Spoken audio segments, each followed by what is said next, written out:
Breaking the silence. For the first time all off-season long, we have heard from Major League Rugby. On this episode of the Fantasy Ruckers Show, Matt and myself, joined by American Rugby Rising's Bill Baker, break it all down word by word to determine what it all means for the outlook of rugby in North America. The Fantasy Ruckers Show starts right now.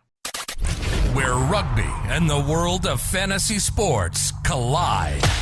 Welcome to the Fantasy Ruckers Show, bringing fantasy rugby to the masses, talking all things rugby from the MLR to leagues around the world.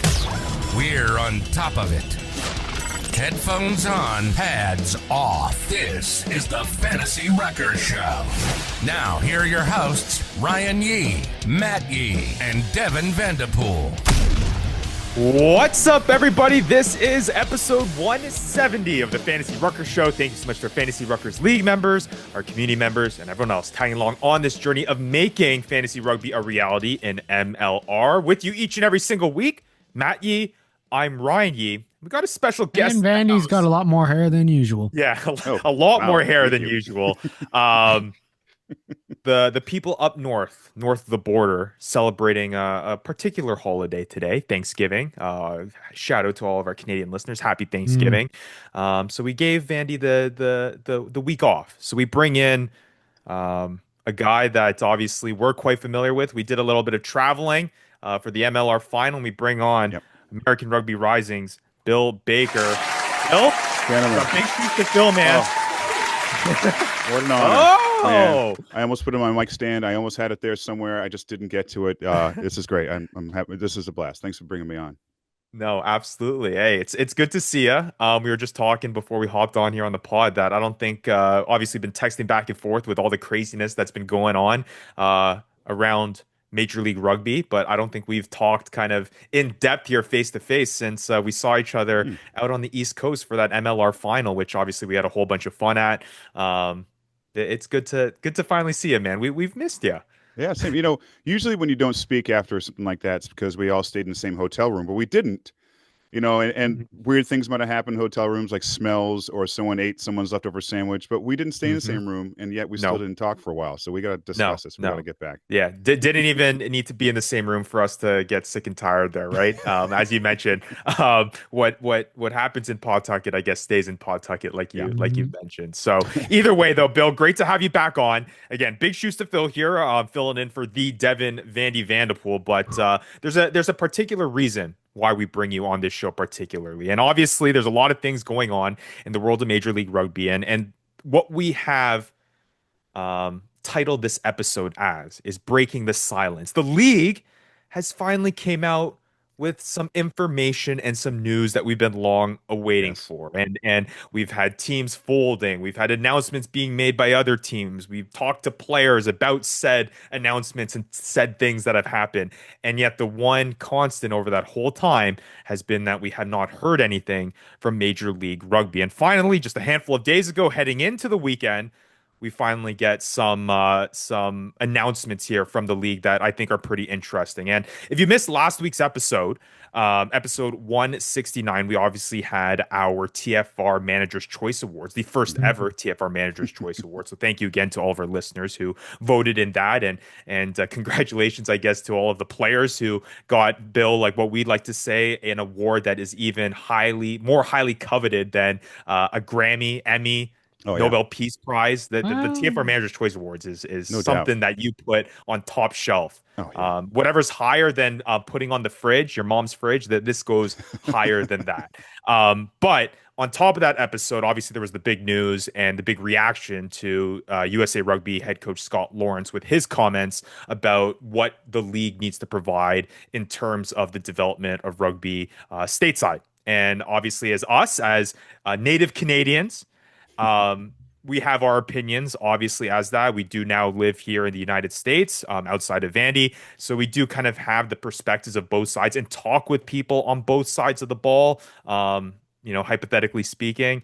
But Bill, we wanted to bring you on because obviously you're in tune with everything that goes on with American Rugby Rising and everything that happens here stateside when it comes to rugby. So wanted to get your thoughts on some of the things that have transpired over the course of the past couple weeks, and then of course Yeah. the Major League Rugby announcement. So for those of you who are listening, that is what this episode is all about. We're going to deep dive into Major League Rugby's announcement, deep dive into the current state of rugby here in North America, including Canada, including the United States, and what this all means for MLR 2026 and what the league says and beyond. We'll see how that goes. So we'll dive right into it. I mean, an interesting and different set of Ryan, episodes here. But yes, Maddie, got to get the housekeeping out of the way, buddy. what's the housekeeping? I'm just saying, you got to get the housekeeping. Tell Why don't people we? what to do. Do you want to try doing that this I time? don't want to try doing it, Okay. Ryan. That's your job. Well, you know what to do at the Fantasy Ruckers. We have great content all over the place.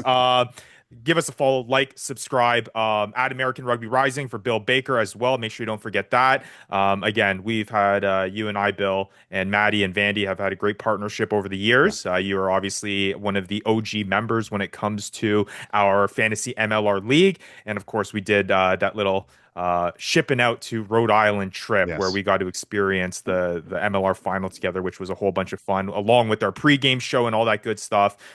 It's fun to reminisce on that, Bill. I will say that video that we put together with our experience there, the good old days. It might have been only a handful of months ago, but it does feel like just yesterday when I dive into that video. And you can find that all, again, at the Fantasy Ruckers. Like, subscribe, more content like that coming down the way. Now that the league says that they we'll be having stuff 2026 and beyond. There's going to be much more stuff in the future that we'll be doing, that Bill will be doing, and of course that we'll be doing together here, which will be a whole lot of fun. So again, handles up above, links down below in the description, Discord, community, all that good stuff. And again, check out the fantasyruckers.com, the official platform for fantasy rugby, fantasy MLR, I should say, here on the Fantasy Ruckers Show. All right, let's get right into it, guys.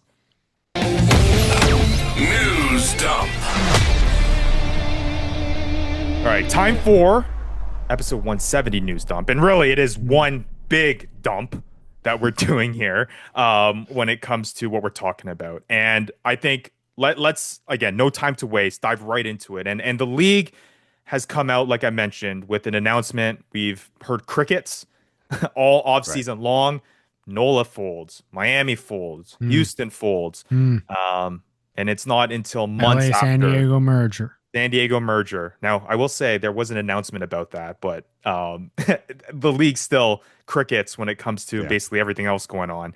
October 10th, the league announces and posts stuff on their social page about an off season that's been a time for reflection and tough choices. It's a long statement, so I'm not going to go verbatim, but basically what they say is that they are confirming that Major League Rugby is being played here in 2026, which we all figured was going to be happening. We still don't know the exact number of teams. We don't know which teams will be participating, anything like that yet, but we do know that there's going to be a 2026, and they say and beyond. So I guess that is optimistic for us MLR fans and people who do follow this league and cover this league. I think before we get into the nitty gritty that are in the paragraphs to follow, let's start with that. 2026 and beyond. Apparently the league has done a lot of reflecting and have made a lot of tough choices. What does this opening statement do for you guys when it comes to the league coming out and saying this? Doesn't say much to me. I mean, I don't think, and I don't know, Bill, I don't know what your thoughts are on this, but I was never in doubt that we were going to have something for 2026. Yeah. We just didn't know how many teams there were going to be. We didn't know what it was going to look like. But I don't think there was ever a doubt from our side. I'll speak for you, Ryan, too, of like that we weren't going to have a season 2026. Well, same here. I had no doubt also. I was a little bit down. Also with the name change of to American Rugby Rising recently, and all of a sudden things were leveling out, possibly going down. I was a little down for that, but there was no doubt in my mind as far as MLR having a 2026 season and beyond.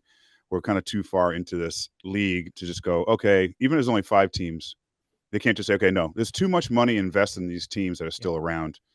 And too many people that I communicate on a regular basis, whether it's players or front office staff, they were all very confident. Some of the players, maybe not, but some that I know, maybe in the broadcast field, were feeling really good about it.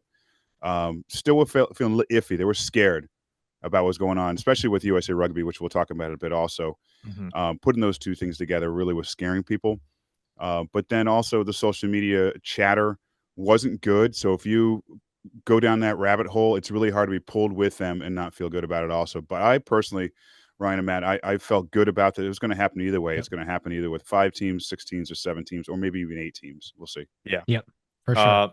All I'll say is that this league has done a pretty dang good job over the years of testing my wherewithal when it comes to belief and comes to we got a new approach, testing. Ryan. We got a new approach. Remember, this offseason, it's about setting the bar low.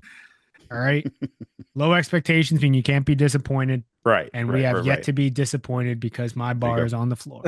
Overarching, though, like, I guess this is just a testament to how badly, I guess, Bill, that we want to have professional rugby here in North America. That, like, things can happen. Like, we've been following this league long enough where we've had teams leave. We've had for lack of better terms, scandals when it comes to ownership, things that have happened that have put things at obviously unease. We've had, again, teams departing in and out. We've had, a whole bunch of stuff that has happened, and we're continuing to be confident that 2026 is here and beyond is here. And it's been interesting to follow that. Bill, Ryan, Bill, can I ask you a question with your scoops and your sources? I think it's a perfect, do you think that this announcement of the 2026 season or the timing of it means that we aren't going to see any other folding teams? Like, we have the 8 that we're going to be going with. Do you think that that's going too far in the statement? That might be going a little too far. I don't think it's news, everybody. Utah is definitely trying to secure funding. The last I heard, they were really close. Just details before, names are put on the sheet, or signatures are put down. I think the real question is, two. One, will Utah be in it or not, which would be a big loss if they're not. And of course, could there possibly be a Canadian team? So those are just 2 questions now for me. Okay. Now, which I guess is a good segue into the chatter that's been happening. That's what I was going to say. I have a really easy time answering that second question with the next part of this statement that, Ryan, I'm sure you're going to go through. But yes, and this one I'm going to get into a little bit more word for word, and we'll digest it, break it down. Sorry, Ryan, can I jump in? Yeah. I don't want to leave this out also. Going back to the chatter, how people were down and everything else, I think timing was bad for certain things. No one wants to lose 3 to 4 teams. When NOLA went under, it was shortly after their CEO was named CEO of the league, right? It was that was NOLA, wasn't it? Yep. She was named like the Miami. It was Miami. That was Miami. Yep. And then all of a sudden they're gone. So I think all of a sudden, boom, great, she won it, awesome, great for Miami, great for her. And then I'm sorry, what? No, Miami. Yeah. I think timing of that stuff wasn't good, and also what people are starting to realize as well, it wasn't LA that's gone. I think a lot of people thought that. It's actually San Diego that's gone. Yeah. All right. If you think about it, it's LA is the entire roster for California Legion is the LA roster. Yeah. And you think about that, how instrumental San Diego's been in the success of this league over time. And they're really the one that's not in. We'll see what happens to their players. We'll talk about that later. At the logo, their logo stands strong. It is. I guess, and that's the interesting thing, right? For me. And I've always been critical of the league when it comes to this, especially being someone, and Bill, you know this, being part of the business as well, being in the media business, in terms of when things like this happen, there is a way to go about it. And honestly, it's pretty impressive, at least for me, and pretty shocking to me that despite all of the shortcomings that this league has had when it comes to the timing and communication of certain issues and things, that they have still been able to trudge through, which I think is a testament to the fans and the people who consume professional rugby here in North America, that despite all of those shortcomings, they are still having people that are passionate about this and want this to thrive and want this to exist. And where I'm particular going at is, like you kind of touched on it, is just the communication and timing of certain things when it comes to these challenges that come up. The fact that we're sitting here on the week of October 13th with this statement being released October 10th, when we've already had 3 teams leave the league and a merger on top of that for months, and we haven't heard anything, like, that's insane. Like PR 101, right? Like, you're supposed to, and I'm not saying nip this in the bud and just try to, like, like, sweep it under the rug, but give some at least transparency to what's going on. And again, it's something that I've always been critical about, something that I do get passionate about because I do think it is a little bit ridiculous that this is the way they go about it. Yeah. Honestly, we mentioned it last episode. Sometimes it feels a little bit disrespectful to the fans that this is how they're able to do that. But either way, again, looking at it from a silver lining point of view, despite all of that, right? Like fans are still willing to invest their time, invest their money, and invest their passion of rugby into this to see that this league does thrive. So Right. again, to your point, Bill, just a lot of things have happened, and here we are sitting here on October 10th, breaking down our first message or statement that Major League Rugby has released over the course of this offseason. So where we'll then, I guess, segue to, you mentioned about the possibilities of Canada, possibilities, obviously, of the chatter that's been around with USA Rugby. We alluded to at the beginning with the statement that was said on the Rugby Rundown by Scott Lawrence there with Will Hooley. And I think there has been a lot of dialogue. You talk about the rabbit hole of social media. I think it's funny looking at all of the people who do watch the MLR, and that's where a lot of these conversations exist, is social media outside of the platforms that you and I talk on, whether it's your podcast and your content you create or our show here. It is a lot of that Twitter back and forth or you know, Reddit back and forth that people do try to get their information from. And I guess I'll break it down here.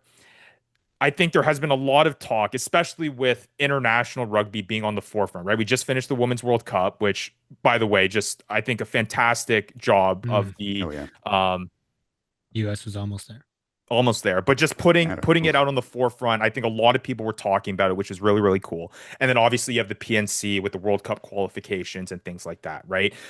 Which then alludes to what Canada and the US were able to do. So obviously Canada got the job done first, beating USA, then relying on a Japanese result to book their ticket, and then again the US win later to avoid the repechage and avoid those other matches that need to be played, were able to book their ticket as well. So then I think the conversation that comes up with these World Cup qualifications of, okay, like now we've done it. How do we develop these players stateside? How do we develop and can you continue to use this momentum? And this is where I'll get into the statement, where I think MLR has a understanding of the role that they play in the development of, I'm going to say USA Rugby in particular, because we're going to get into the Canada aspect of it. But there's obviously a partnership between the league, World Rugby, Anthem Rugby Carolina is obviously a reflection of that, about developing American talent and prepare the USA Eagles for the 2027 World Cup and ultimately the 2031 World Cup that will be happening stateside. And this is from the statement itself. So what is your opinion, Bill? You've heard what Scott Lawrence had to say about the league's role in developing USA talent. The league is now reassuring that, I guess, perspective or that goal of theirs to develop the game here on the US side. We talked about it last week and almost had a Canadian perspective on it, but someone who's in tune with USA Rugby and the Eagles. What is your thought on this overall? I get it. You know, I understand. I felt the way maybe Scott was saying it really came maybe across kind of harsh, and it definitely took people off guard, especially north of the border. And if you want to throw in the political nonsense going on these days, it maybe had that kind of sound to it as well. We won't go down that road, obviously, but you know, I get it. And with the league reducing the size of teams, it kind of makes sense. You know, whether it's good for the northern people across the border or not, it makes sense. If we had 12, 16 teams, it wouldn't make sense. You know, it's just this league would be no better than, you know, a D1 club side league. We had that many teams and we had those rules as far as mostly domestic players. With 5 to 7 teams, it works. You know, there's a lot of quality. If you look at the players that are, or the teams that are lost the players who have gone under, there's a lot of really good domestic qualified players, including a lot of USA Eagles. So you spread those out and you have still some good quality teams. You know, at first I felt like, okay, this isn't good. Especially with me being a Free Jacks fan, as you know, basically the Canada team in the United States. So, but then when you look at the numbers they're talking about going down to 7 non-domestic players in game day rosters, It was what 10 last year, 3 less. And if you look at the amount of players that even the Free Jacks had, I don't know if it's really going to affect most teams. And I'm trying to look Yeah. at all the Canadian players in the MLR on Oh, those teams that's there's still not around. many. Doesn't seem as that many. What's that, Matt? No, I was just gonna say there's not many. I was gonna echo your Right, point. Like there's right. And like also even when you look at the Canadian squad that qualified for the World Cup, like you look at that squad, and yeah, there's a like maybe half the starting lineup is from the MLR, but a lot of those guys are coming from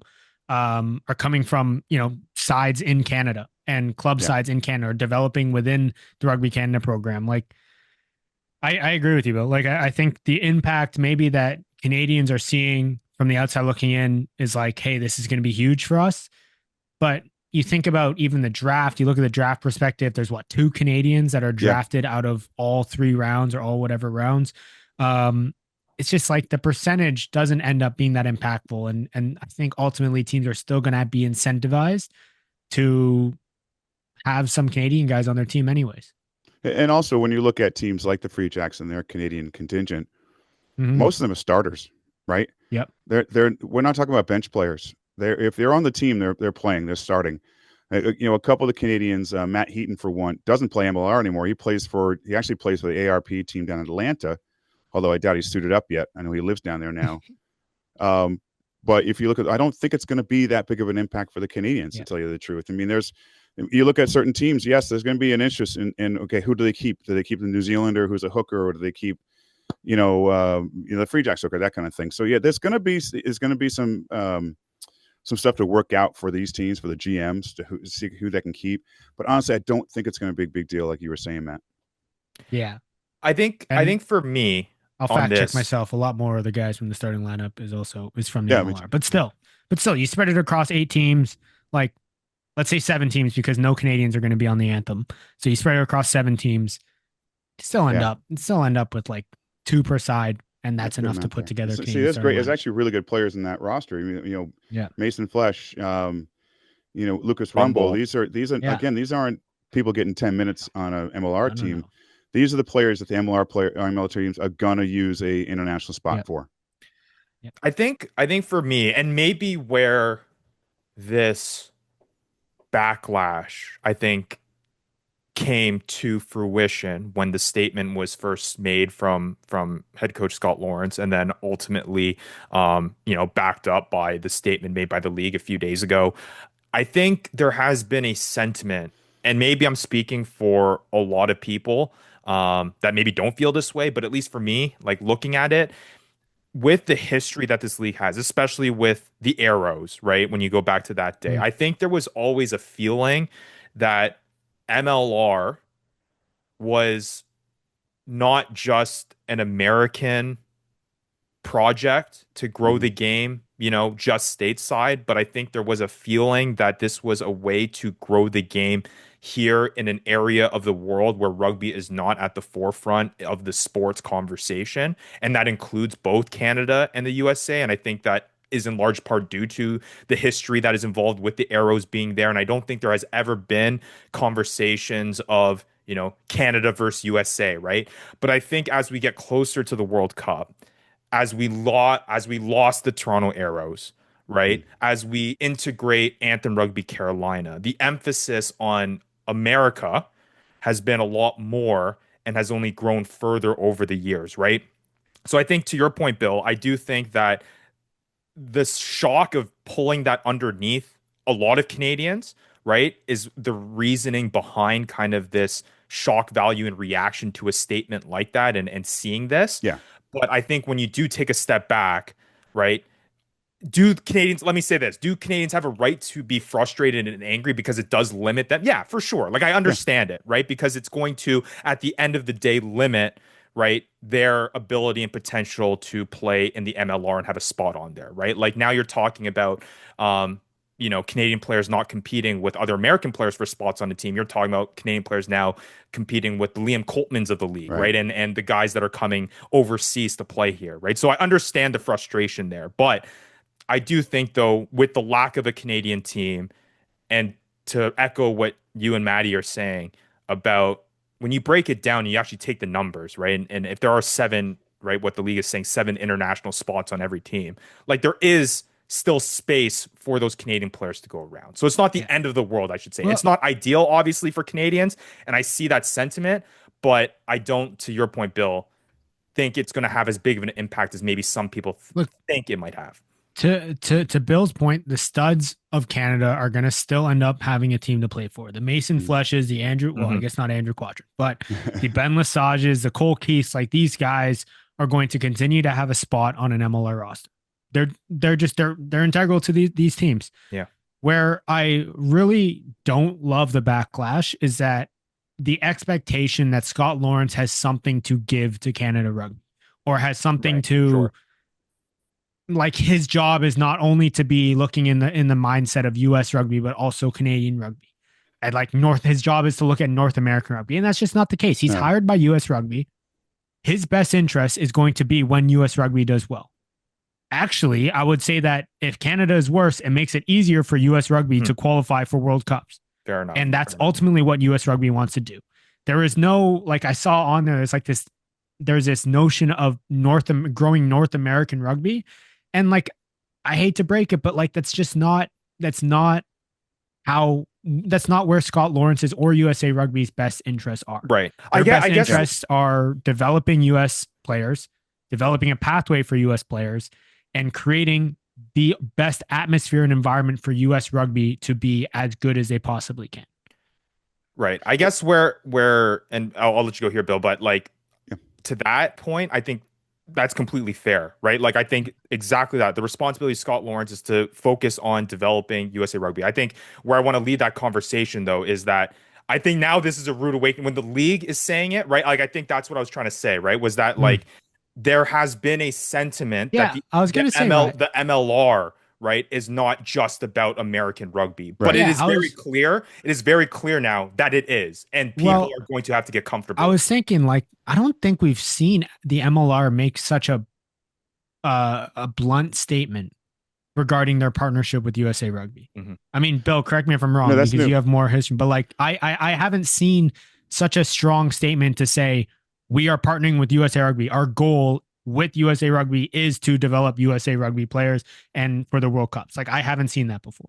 Well, and also, at least on my show a couple of times, Scott has talked down about MLR. He's talked about how the breakdown, the way it's refereed and the way it's played in MLR actually hurts the USA Eagles and the international stage. And he said that it's not played well enough. It needs to be played better. And I think they're possibly seeing this as an opportunity to say, okay, we're down to 7 teams. Now we can make this a USA league, a USA competition, and concentrate. We're spending a lot of money, or World Rugby is giving him a lot of money, to grow the international size. And so and also timing. Canada qualifies. Scott Lawrence says, I'm done, helping making Canadians better. Yep. I didn't necessarily like the way he said it. After a while, it took me a little bit to understand what he really meant. Now, let's compare, and I think, Matt, what you were saying a minute ago, we're so young in this league, and Ryan, you're saying it too. Even in my mind, it was more a North American competition. And then all of a sudden, after 5-6 years, it's like, no. This is a USA competition. And if Canada has a team in it, great, let them do it. But you got to look at the other competitions around the world too. Now, they've been around for a very long time. URC, they have 2 non-European players per 23. Okay, that's another reason why Ireland is so damn good. Top 14 Pro D2, 13 non-GIF players on the entire roster, not game day roster. I think it's just 7 per game day, just like MLR is going to be. And the Premiership, I think, is 8 non-English per match day roster also. So it's equivalent to those other competitions. Yeah. I think what's interesting has been just, again, you said timing, right? Like, it's been interesting, the development of how the focus has shifted over the years, right? To your point, Bill, like starting out, it's like, okay, like, this North American thing, we're bringing rugby to North America, right? And it's like, okay, like, this is cool. But you're right, though. Like, the way that other leagues operate around the world is exactly kind of in this sentiment, right? And they're yeah. I mean, so maybe before we get, or like to allude to that, I don't know, Ryan, if you said this statement yet, but the last statement that they said regarding their association with USA Rugby, essentially saying the actions that they're going to take are that they're going to take steps in the 2026 season to increase the game day spaces available to USA Rugby qualified and pathway players to a minimum of 16 and rising from there. Essentially, what they're saying is we are going to require teams to have more American eligible players on their roster than before. And it's going to continue to get higher and higher. Here is where I think I see a huge difference with this league versus these other established leagues like, the URC and stuff like that. In my opinion, America will never be good only playing American players. America will never develop USA Rugby in the way that they want to if they're only playing each other. In my mind, because USA Rugby and Canadian Rugby, and you look at all these kind of, I guess, third tier nations, let's say, for lack of a better term, like you look at all these nations, and I think what they thrive on, and we've seen this in the MLR, is these import players coming in and upping the game. It's like that whole notion of iron sharpens iron. Yeah. You need these top USA Rugby guys. You need the JP Smiths.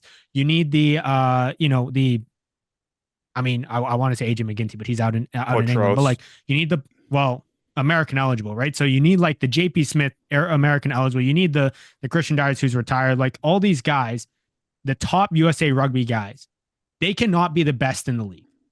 If they're playing professional, they cannot be the best because they need somebody else pushing them to get better. And that's how USA Rugby gets better, right? Like the top line of USA Rugby isn't quite good enough to be able to be those guys are the guys that they're competing against, if that makes sense. Like, I just think you need, Ryan, to your point, like the Potroses, you need the Jonah Moes, you need the Dylan Nell, you need the Manuel Ardeos to push these American players to be better and help them develop.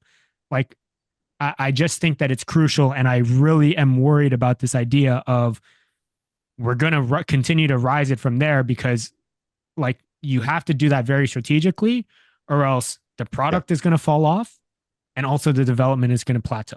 Well, not just that, Matt. It's definitely that, and I totally agree with you. I've always felt that way, even at the club level. When I was playing years ago, we had Fijians playing prop, whatever else. Oh yeah, I never would have been the world-class athlete I was in the pitch if it wasn't for them.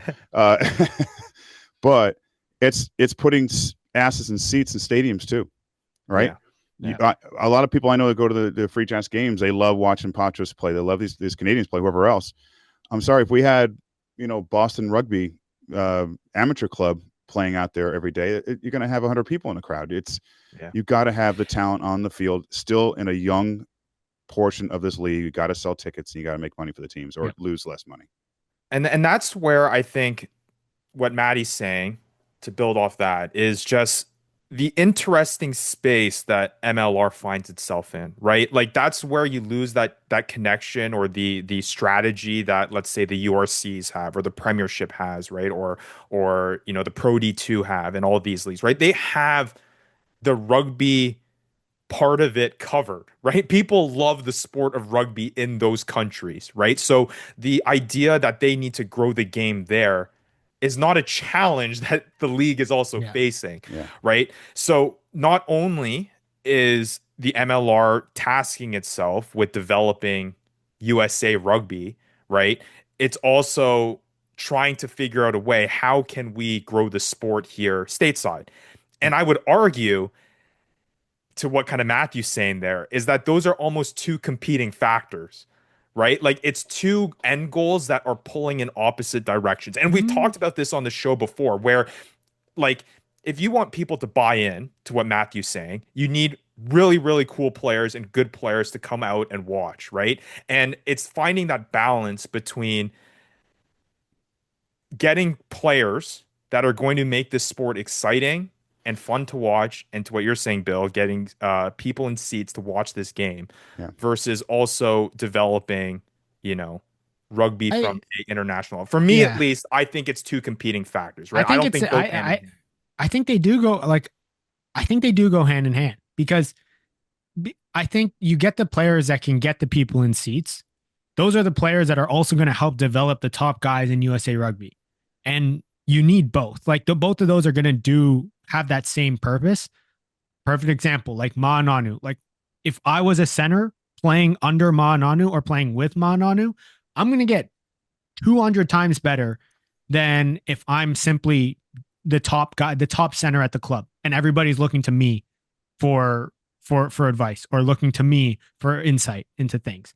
Like I guess that that's I that guess def- yeah. I guess that's what I'm saying though, is that there's it's a we're walking on a tightrope, So yeah, there's a right? Like tightrope, but that's what I'm saying is like I think you can't. they both can be used to drive the same output and the same product, right? You end up having a much more exciting game.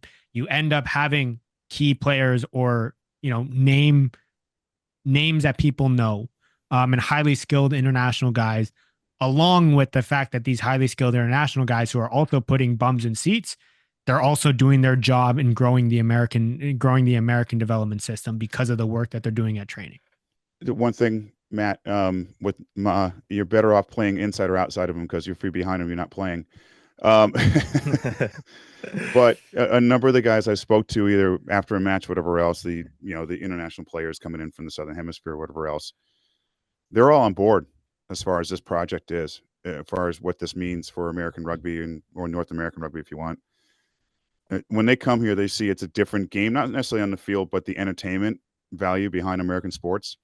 It's something most of them don't get that, even when they're playing in front of 6,000 fans, in Perth. They have some entertainment going on, but this is it's not even like a sports complex they're playing with. It's an entertainment complex with a game going on.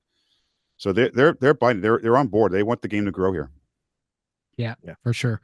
And I think the last kind of part about this I'll bring up, and Bill, will be interesting to get your thoughts on this as well. But you kind of see a little bit of a test of what it looks like to only have or to have such a high number of American allotted slots with Anthem Rugby Carolina.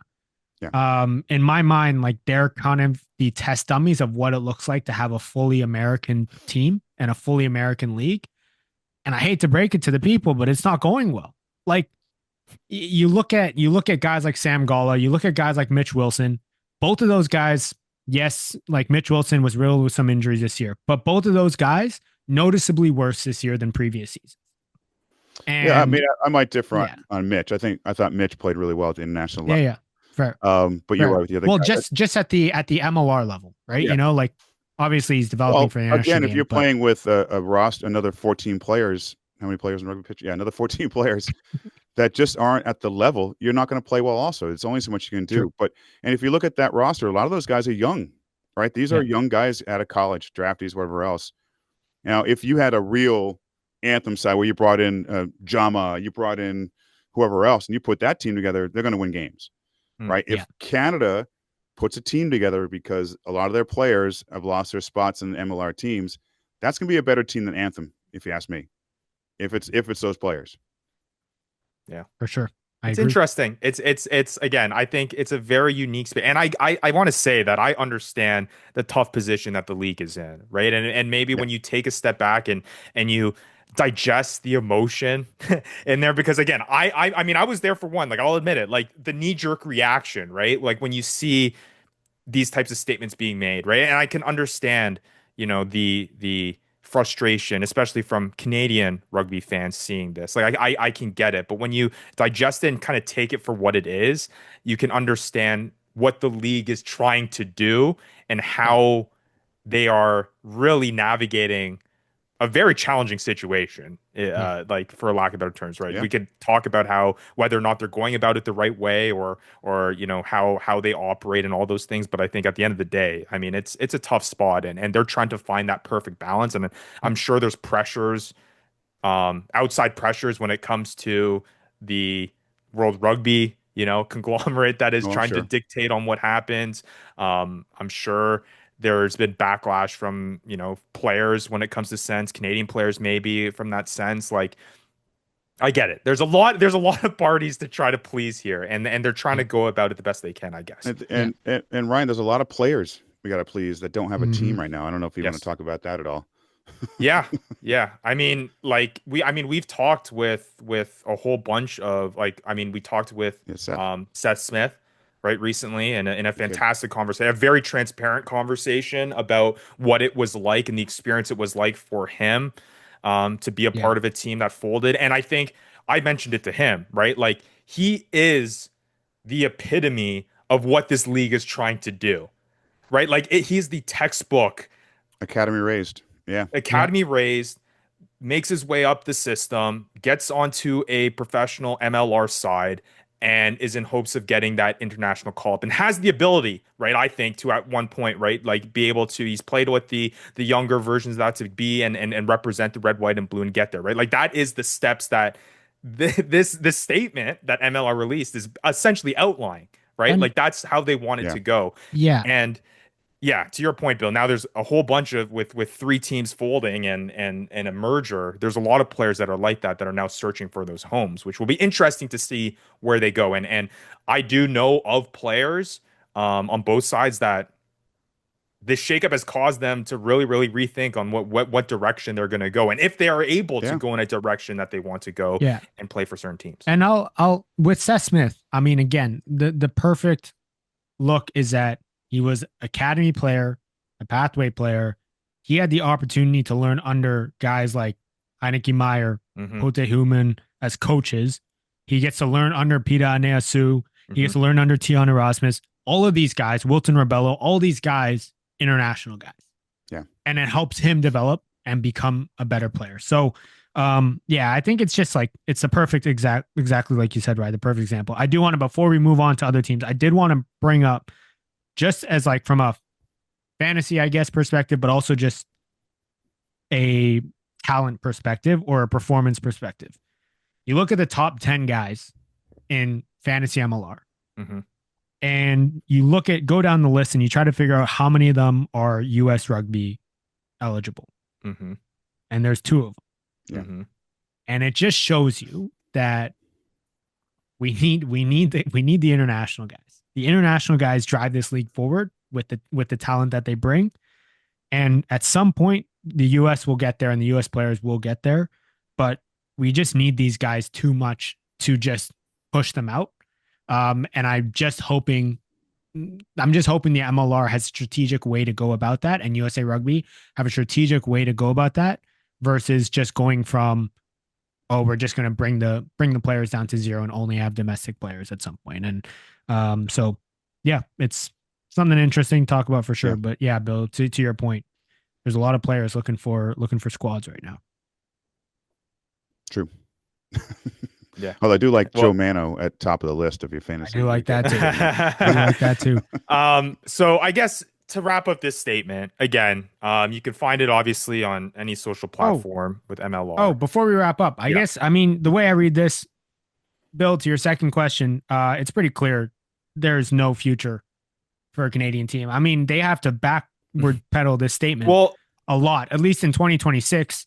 I don't see how a Canadian team would feel comfortable coming in with such a focus on US rugby. Like they would basically have to renege this entire statement, because then it requires them to have separate rules for a separate team. I so don't see what it I that would what I would assume, and I think this is the only way. I think everything we said on this show, right, from international involvement to then improve the level of play that's going to develop USA Rugby and get USA Rugby as a whole to a higher level, is all accurate, right? I think the victims in this situation, unfortunately, are Canadian players and Canadian fans when it comes to they are getting, I don't think there's a better way to sugarcoat it, like the short end of the stick when it comes to that.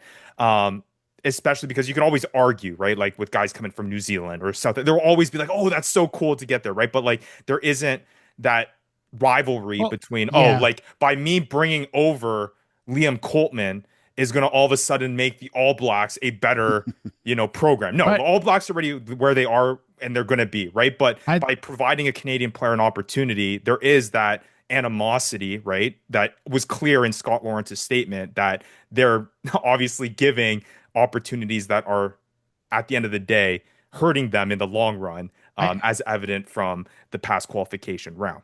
Yeah, I think more so what I'm saying is that them taking this strong statement for the 2026 season tells me that there hasn't been any developing conversation or enough to the MLR to be able to even think about a Canadian team being in the 2026 campaign. Where I was going to take that, though, right, was the only way to get the sour taste out of Canadians rugby fans' mouths is by doing just that, by implementing a Canadian team, right? That would, in theory, follow these rules from a Canadian perspective, right? Yes, So sure. there would But have to be almost a caveat, right? Where it's like, okay, yeah, Major League Rugby has these 8 teams that's going to develop USA Rugby, but there's also this future Toronto Arrows, right? Or a version of the Toronto Arrows that's the one side yeah, that is going to not be that, I right? get So that that's how they could do it, but my like them making this statement and being so strong about it just makes me think that they didn't even need to consider the thought process Yeah. of a Canadian team potentially being in 2026 when they created the statement. Like they didn't even need to think about having that caveat. They I didn't don't even think need to they, think about what the thought of that was. yeah, I don't think they needed to tell you the truth. I think they're Yeah. saying this is what we're going to do. We have 7 teams in the United States. We don't care what Canada does. These 7 teams, we're going to concentrate on USA Rugby development and players. If they want to have a team, great, but we're not going to support it by Sure. allowing Canadians to play for free. When I say mhm, free, mhm. a non-international spot in Yeah. American soil or on American soil. I'm not like, yeah, that's the way it should be, but I think that could work, right? I think, Yep. and you might have a great rivalry between Anthem and Toronto, let's say, the Yeah. Canadian side against the American side, Won't be a rivalry when they're whooping their Well, butts. I guess that's whatever. where the hope like kind of dries thin, right? Like I think to Maddie's point, like do we need to be comfortable with the fact that the MLR is an American league? And I think a lot of Canadian listeners are going to be watching this, right? And thinking to themselves, is that the case that should how much is the league hurting from obviously there's the development of the USA side of things, but if Canadian fans completely tune out, I know a lot of Canadian fans have already tuned out with the loss of the Arrows, like why even bother? So maybe for the league, it's like let's cut our losses, right? There's not many I mean outside of Matty, you, myself, and Vandy that have Canadian ties and James Dealey.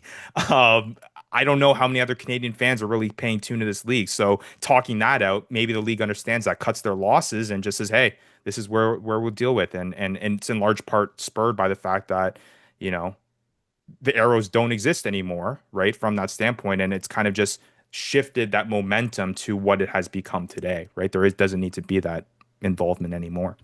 One last thing. I go back to my original comment about this. I don't think it's going to be as bad as some people think for the Canadian Yep. players.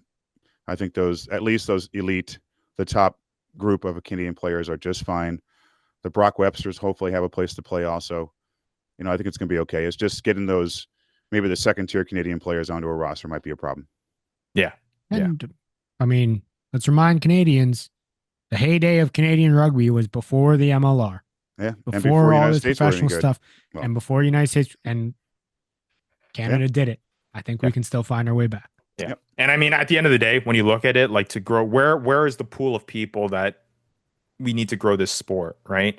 The US as like I always tell this to my American friends down here, where like the population of Canada is smaller than the population of California, right? Mm. Like you're going to reach more people here in the US. Again, I feel my final take on all this as a Canadian, right? A Canadian American that is now taking kind of trying to take perspectives from both sides. I feel bad for my Canadian, people that I know that are taking this maybe a little bit harder because they know that they've invested and followed this league for a long time and they were so excited for rugby to be a thing here in North America. And maybe that's the Canadian niceness coming through, that there wasn't maybe that thought that, oh, like, America would go on without us. But also on the flip side, as the American part of me understands this take and stance that the league is taking, right? And trying to funnel that, especially with the World Cup around the corner in 2031. Again, it's hard. It's a difficult landscape that I think the league finds itself. So I have that empathy and that sympathy for the league. It'll be interesting to see how this all shakes out. But as we know, 2026 is going to be a great season. Yep. And beyond is what they say. First thing we get when all this shakes out, I get a text from Bill saying, "Hey, are we going to be able to play fantasy MLR?" Damn right, we're going to be able to play fantasy MLR. We'll figure it out. We will figure it out. There can be 2 teams in this league, and we would still find a way to play fantasy MLR. Well, So again, here on the Fantasy Ruckers Show, we're just trying to use fantasy MLR as a vehicle to kind of grow rugby here, and we're just riding the waves in which and the punches that are thrown at us through this league. But we will find a way. We have been through a whole bunch, and you have too, Bill, with American Rugby Rising, Eagles Overseas, and all that, and we've kind of been through the whole drama in this soap opera that has been Major League Rugby. And we're going to make sure that we do at least our due diligence to keep it going. But again, Hey, Ryan, one note. Can I say one note about today's show? Yeah. I believe I heard you say a boot one time early in the show. No, you'll catch it in me all the time. All the time. Classic Ryan. Classic Ryan.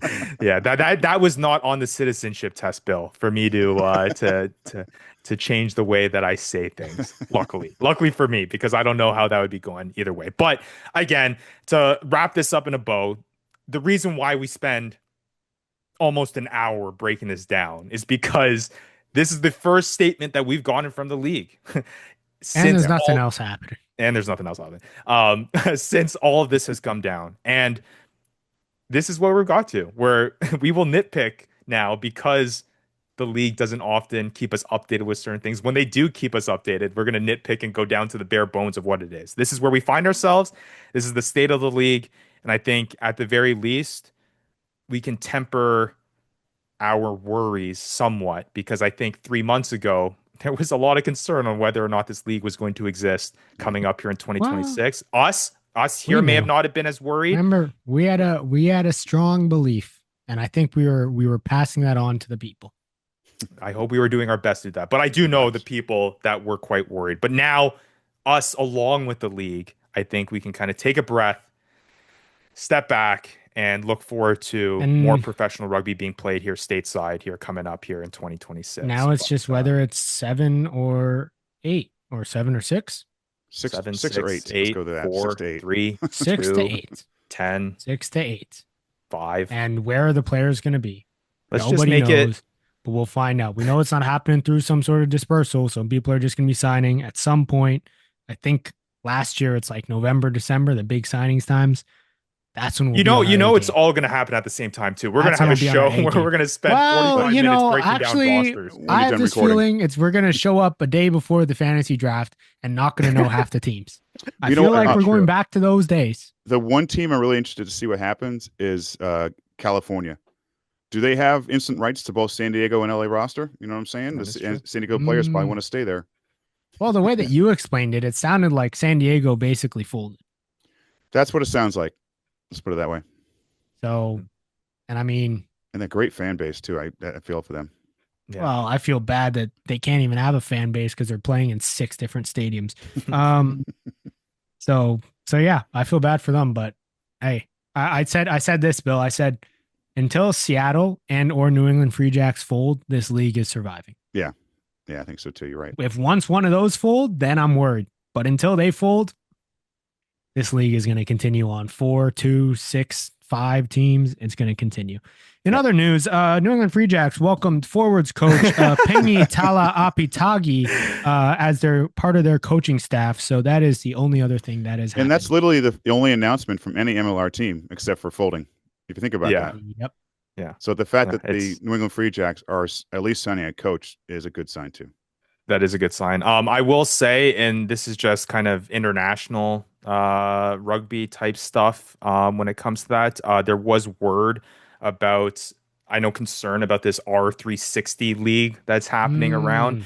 And I think that played into maybe some of the angst about the MLR and, is Miami going to be hopping over to this? And what does that mean for these teams? I will say that in a joint statement by a lot of prominent rugby organizations and governing bodies, that they will not be eligible for the respective national teams if they do so play in that competition, which you can take it for what you will. But I do think that in a way bodes positivity in a sense of MLR and the advantages that, World Rugby has in the backing of MLR and things like that. So that was the only other piece of news that I want to touch on, because I know that has been a topic of conversation. I got a small scoop for you guys as far as 360 goes. I haven't even shared this yet.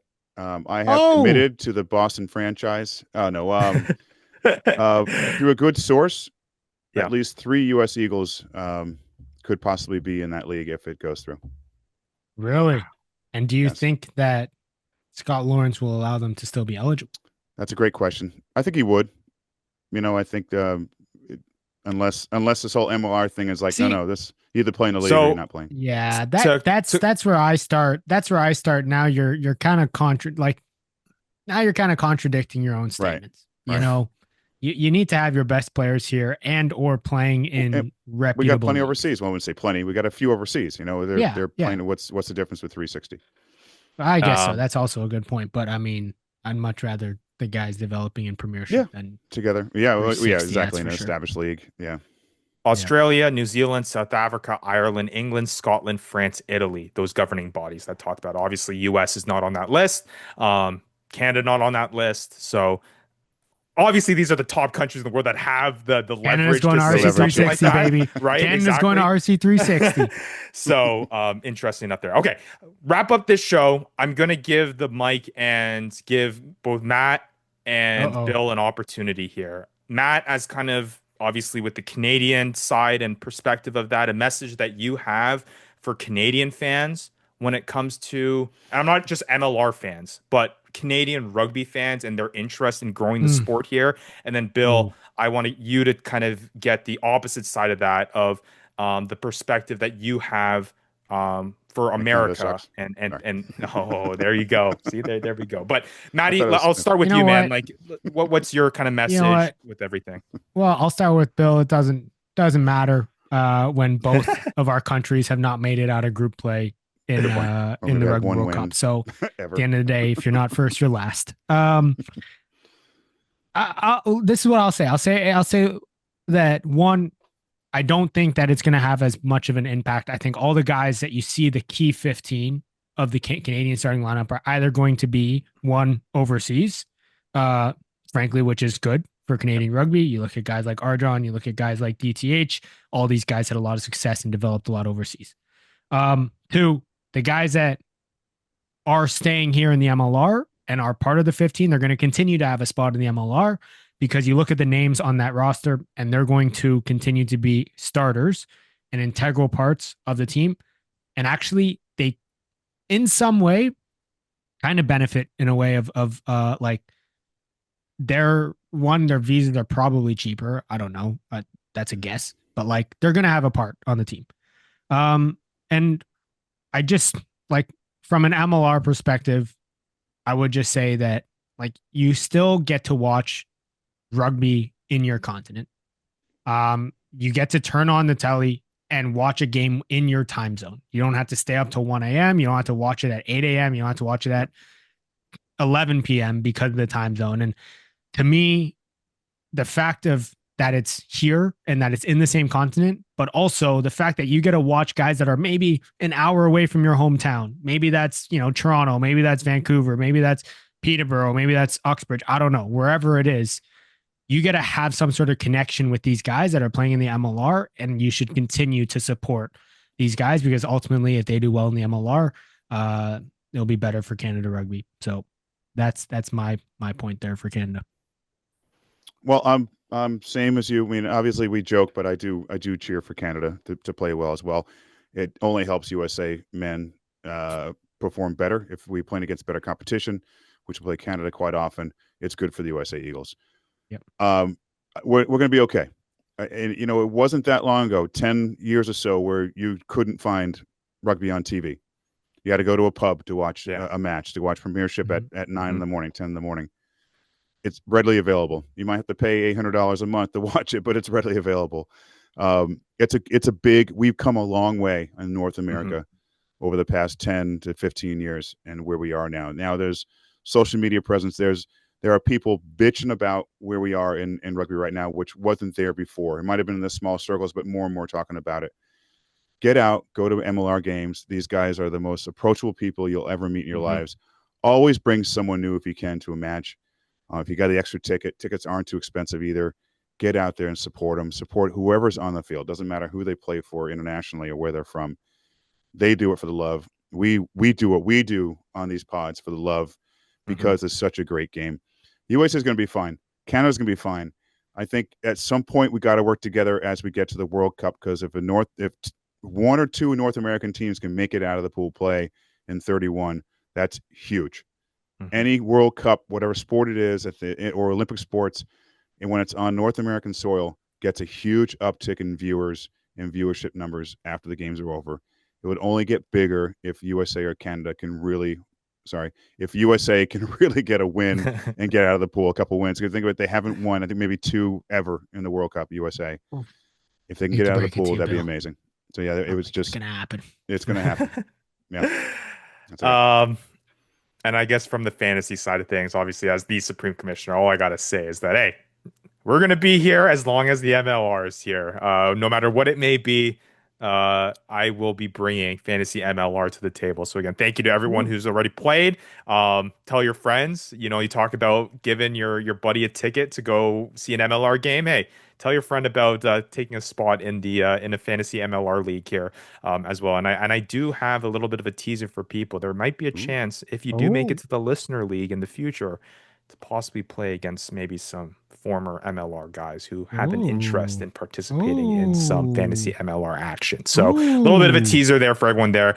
To Bill's point, that's the fun thing about following a league like this is access. The access that we got in that final when Bill, myself, and Maddie went is something that's unparalleled in any other league. I've covered a lot of sports, for my job, and how and who we were able to talk to that weekend was a whole lot of fun, and it only grows the sport even more. So that's what's fun about growing and following a league that is in its growing pains and still trying to find its footing, is that you kind of get some really, really cool experiences out of that too. So yeah, absolutely. I ring true the sentiment to what both Maddie and Bill have said here.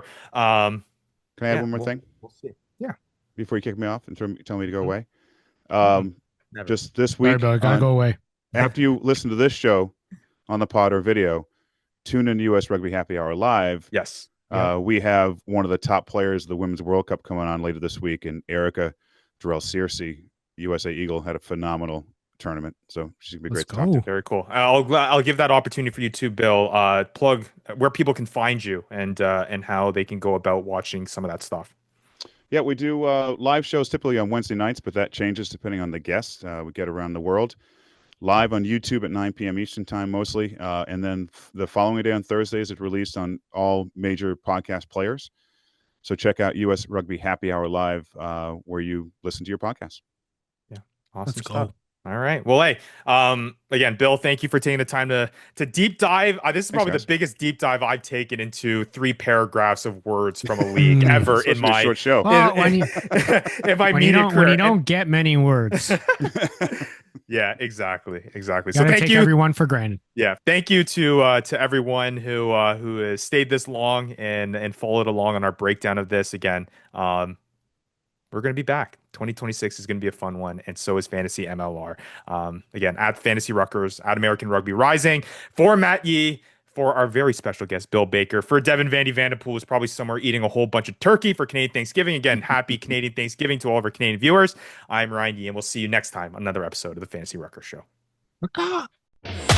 You've been listening to the Fantasy Ruckers Show, bringing fantasy rugby to the masses, covering everything rugby from the MLR and beyond. We hope you enjoyed the show.